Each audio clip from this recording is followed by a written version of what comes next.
introduces himself as Dr. Steele, and he says, I have a surprise for you.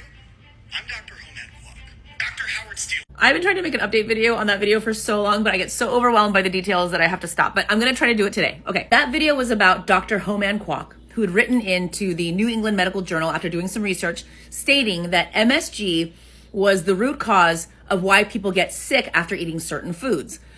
Specifically, Asian, and even more specifically, Chinese food. And because of that, there was this mass hysteria around MSG. And so people were pulling it from the shelves and taking it out of foods. But because of that, the phrase Chinese restaurant syndrome was born, which then, of course, further vilified, Chinese food. Then years later, this doctor, Dr. Howard Steele, reveals that he is actually Dr. Homan Kwok.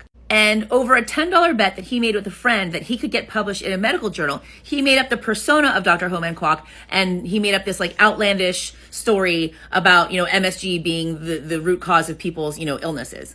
And that the whole thing was just a joke and it was a hoax and all that stuff. But then I listened to this episode of This American Life, number 668. Go listen to it because it'll give you a much better rundown of this than I ever could. But it turns out that the hoax wasn't that Dr. Steele was actually Dr. Homan Kwok. The hoax was that Dr. Howard Steele saying that he was Dr. Homan Kwok was the hoax.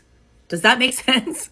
Meaning that Dr. Homan Kwok did exist, and he did write into the New England Medical Journal stating all these things about MSG, which we all have come to find out are mostly not true, and that MSG is generally considered safe for most people to consume. And I honestly don't know if it's worse or better that this doctor claimed to have been the person that wrote into the medical journal, but it wasn't him that wrote into the medical journal, and that he made everything up about making everything up. I don't know. I don't know. If you want more information about it, I strongly recommend that you go listen to This American Life episode number 668, because I know that I'm doing a piss poor job at trying to explain this to you. So definitely go check this out. But what matters the most to me is that this further reinforces the fact that MSG is still considered safe for most people to consume. And just because this guy claimed to make a hoax out of a hoax into a hoax out of a lie, I don't even know. Changes nothing. That MSG is safe for most, and it tastes really fucking good. And like I always say, if you only feel the symptoms of MSG when you eat Chinese food, but never when you eat anything like chips or fast food or canned soups, it's not the MSG that's the problem.